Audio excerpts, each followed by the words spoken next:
Good morning, everyone. Morning.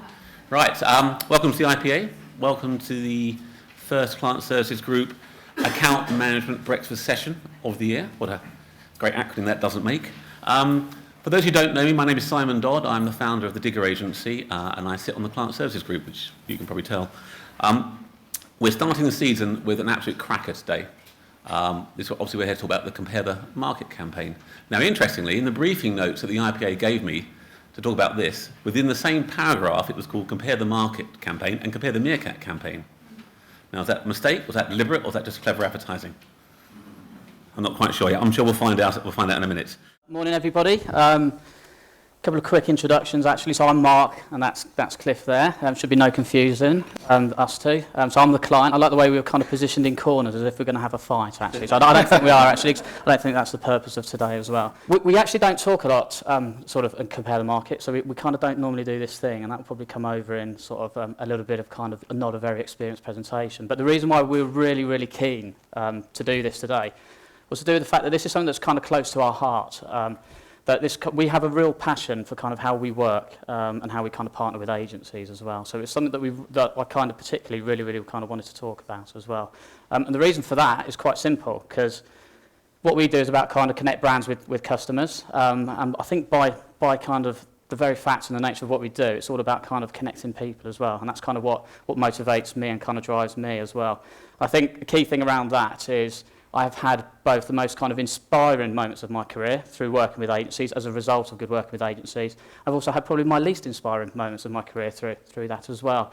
And hopefully what today's about, it will have a veneer of meerkat, of course it will, because that's kind of what this is all about as well. The real thing that we kind of want to talk about, some of those guiding principles about how we work together, and also about setting the foundation, so giving yourselves every opportunity to kind of get that bit of breakthrough work that's going to really change the category as well. So I kind of just want to take you back in time, actually, to kind of about 2007. So if we just go back and think about the context of Compare the Market and our business as well.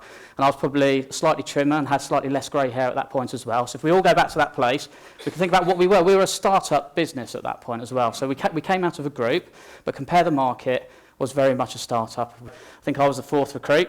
They had a kind of a managing director, a commercial director, and then kind of an accountant, and then I came in next as well. And I came in to kind of help deliver the consumer campaign as well. So we wanted to get into the battle that we could see playing out in front of us between Confused, Money Supermarkets, and Go Compare just entered the market as well. But we were small and lean, which is kind of, it's a very important thing for us as well.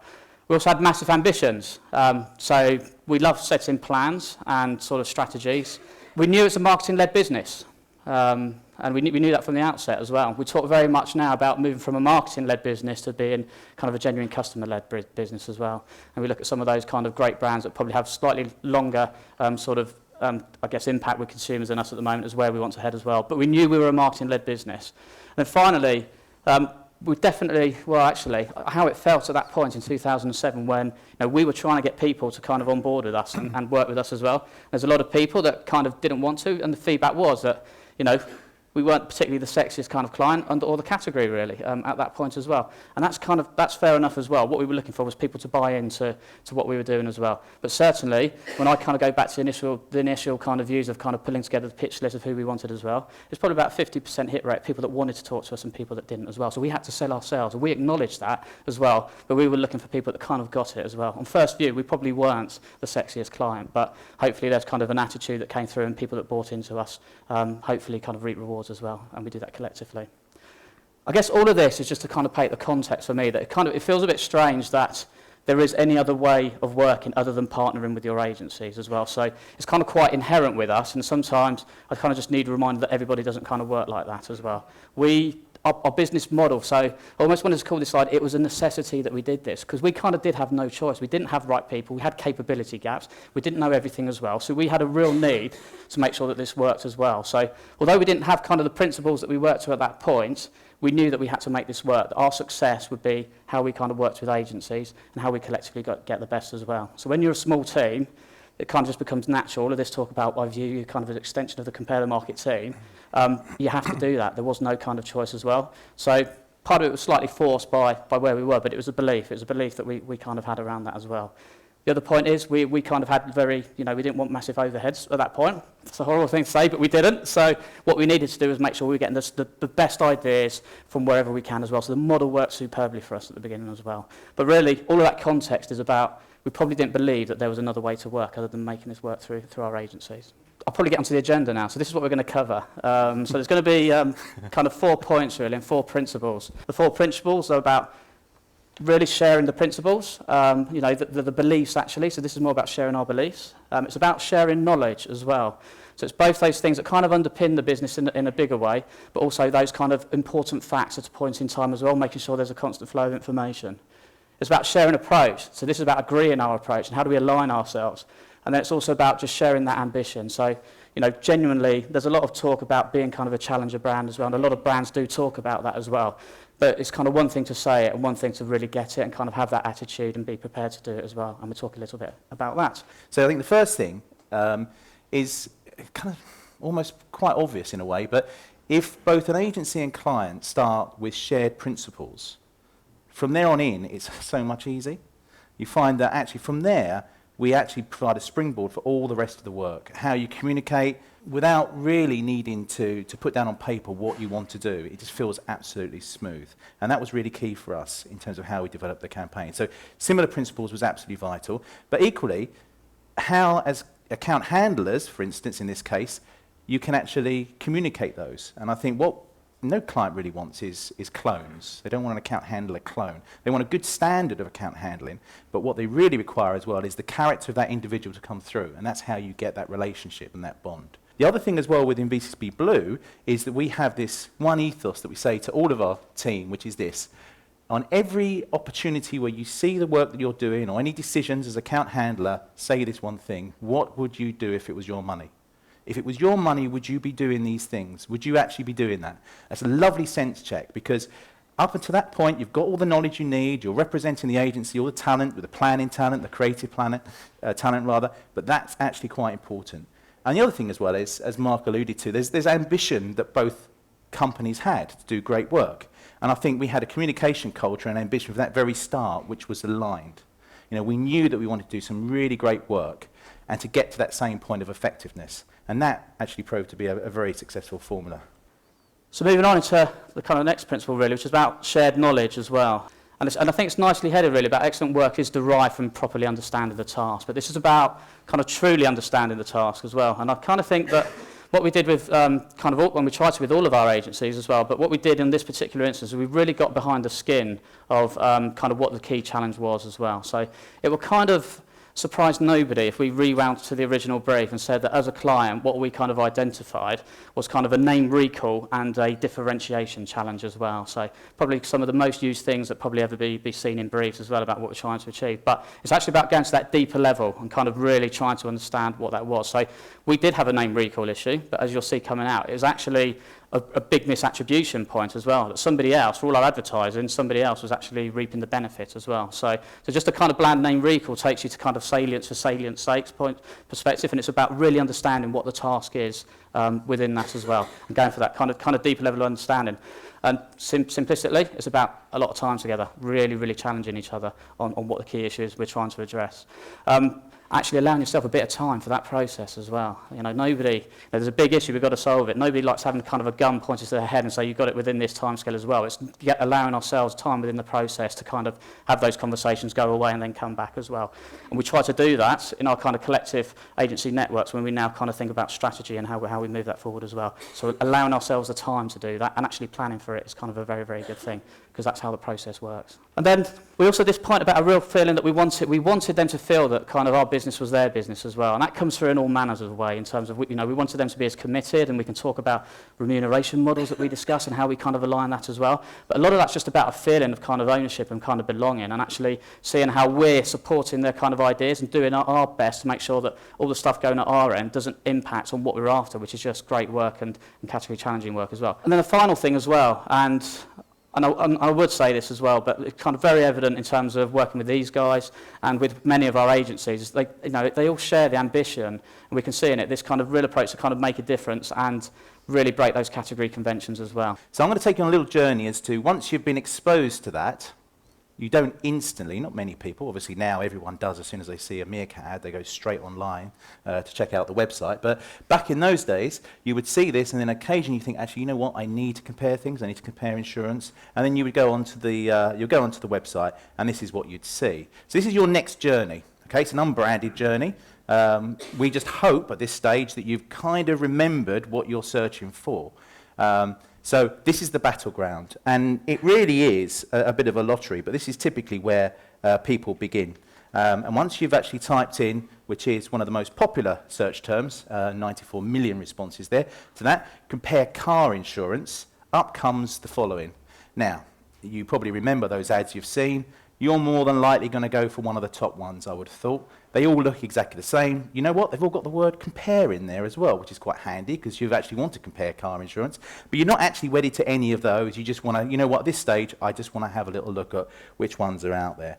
And in a way, this is one of the core problems that we had. It was about human instinct. How do you actually get people to remember us in an unbranded area like the Google opening page? How do you get us to remember, how do you get consumers to remember that we are compare the market and what we stand for?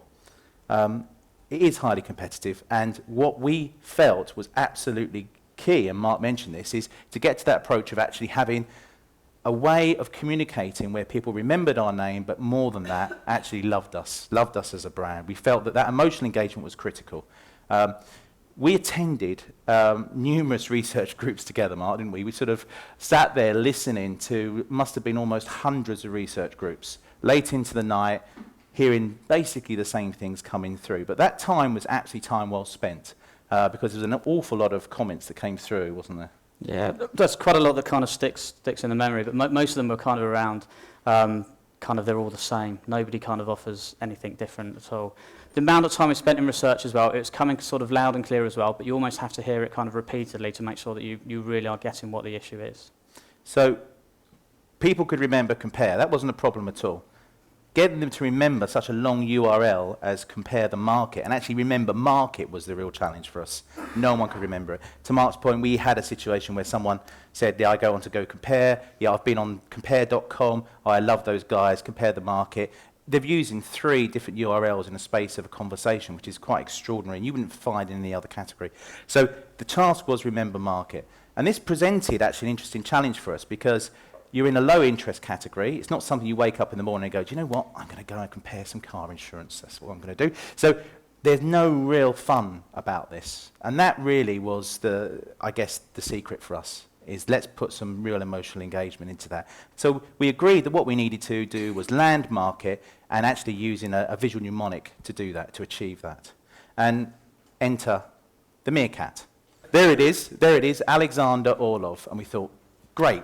Meerkat market, superb. Glimpse of an eye, as soon as you see it, you've got it. But also you've got a lovely world that actually comparing insurance and comparing loans shouldn't be around. So this is an interesting area for us to play. So that was the first point. The second bit then was, okay, we've got that. Now what do we do with it? We wanted to build a really compelling world that actually turned this character into almost a real character and begin to create a world that actually people could interact with, and we could find that it was so appealing that you just wanted to come back again and again.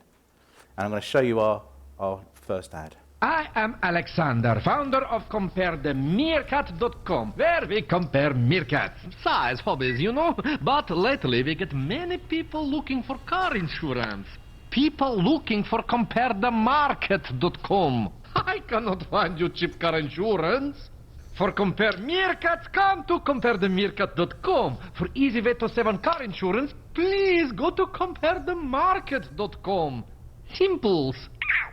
Now, we were working at that. The launch of this ad was just after Christmas. Ideal timing, that, Mark, wasn't it really? I had to work all the way through that Christmas time. So we were working for that January launch, and it was, I mentioned this before, very forensic about the details about how we can actually get this moving and making sure that we've covered everything and get that sort of world. And we thought this was going to be a success because it had a really solid logic behind it.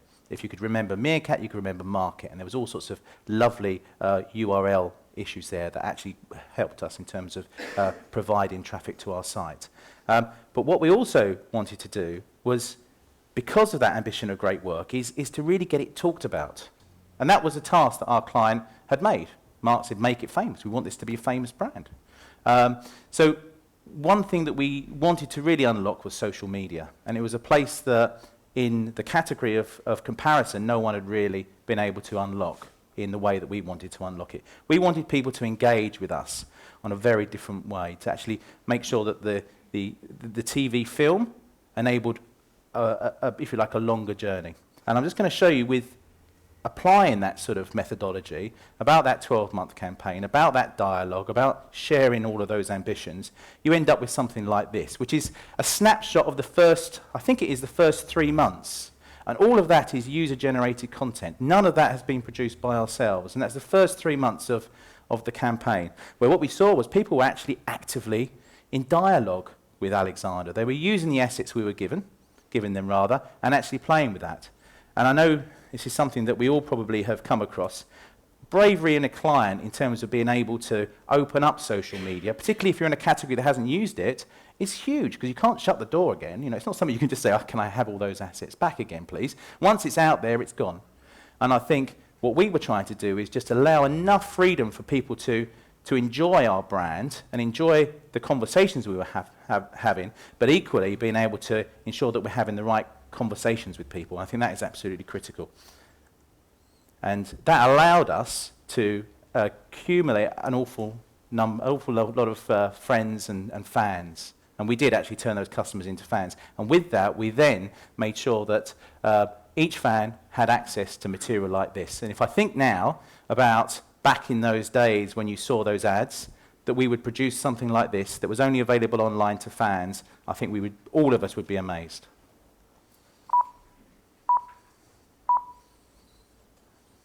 Welcome to CompareTheMeerkat.com IT department. Sergey, we are making advertisement.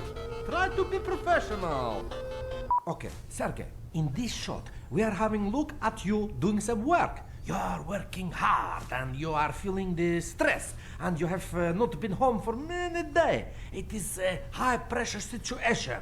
Have you seen the movie Speed? Imagine you are in that movie Speed. Action! Now, cap. So now we fix problem with new computer, my Bob. 3, 2, 1. Computer is no plugin, it's not working. 3, 2, 1. Son of a mongoose. CompareTheMeerkat.com. Compare the... Whoa! Little wardrobe malfunction there. Take 5, everyone. Come on, rectangle. CompareTheMeerkat.com. So as I said, that really allowed us to populate popular culture and have some fun with, I think, a brand and a category. And I think when Mark started with the fact that I think one of the lines said, you know, a brand at the beginning of the process that wasn't particularly sexy, that no one wanted to work with. And I think actually in those sort of categories you can do the best work.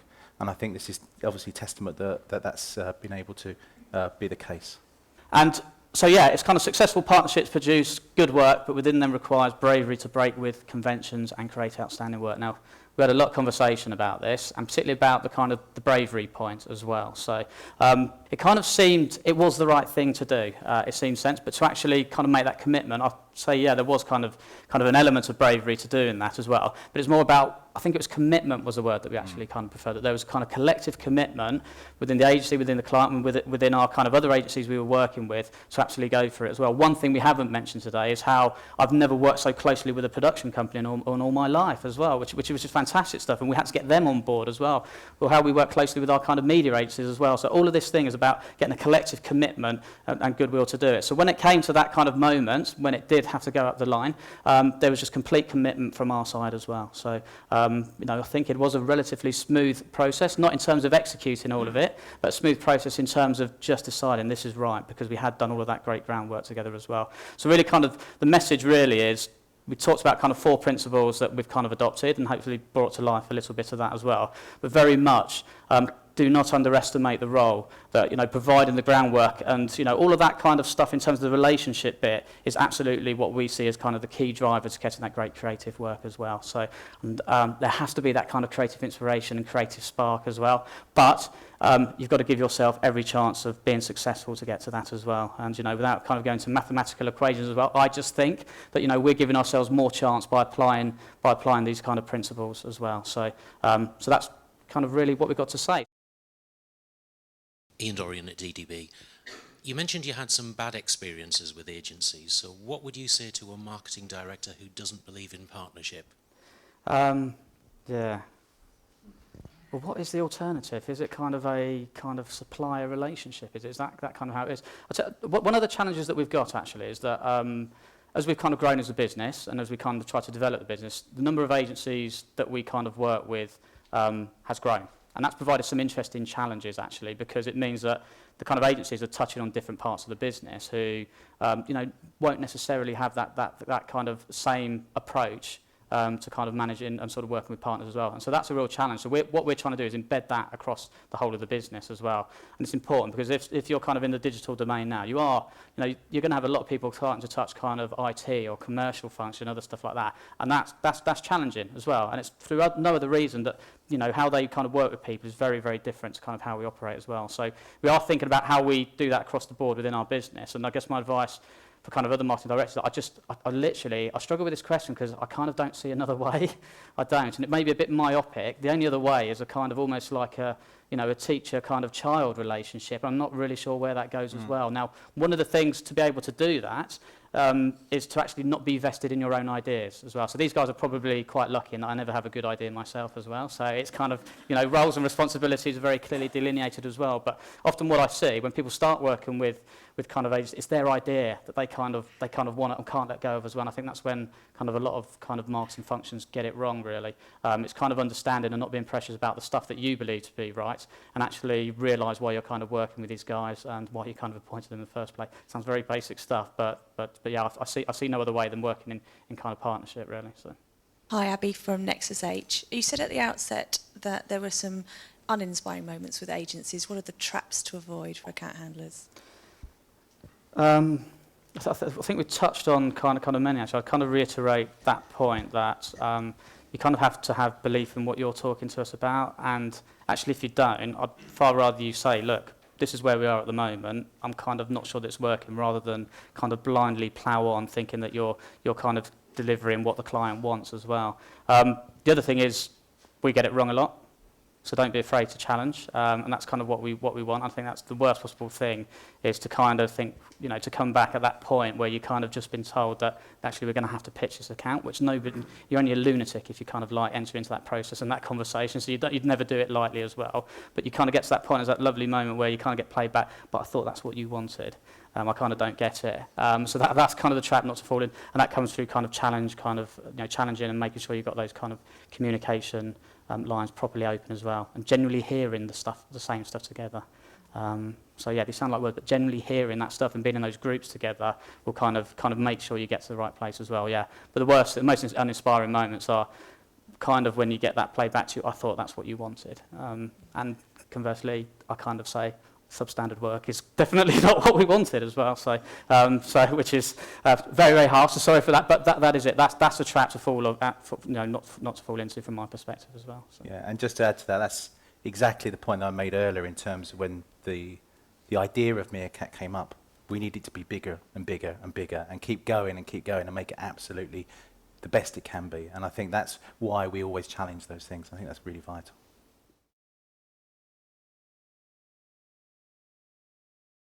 I'm Alex and I'm from Hypernaked, and the one thing I learnt today was never dismiss an unsexy client. My name's Ian from DDB, and I think the biggest thing I actually learned today is that partnerships are something you should really continue to work on over the long term. We're all in it together. Hi, my name's Abigail from Nexus H, and the one thing I remember from today was a reminder that partnerships are the most important thing. Hi, I'm Alex from MC Saatchi. My tip was to always sense check what would you do if it was your money.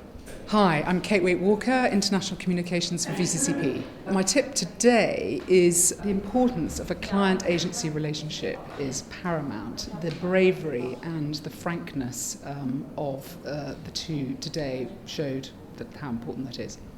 My name's Leanne Mawson, I'm from Braylano, and I found that the best thing from today was we talked a lot around the importance of planning up front and having the time to explore your ideas as an agency, but also with the client and having the time to decide whether they're good ideas or bad ideas, go back, review, and investing that time up front creates brilliant ideas.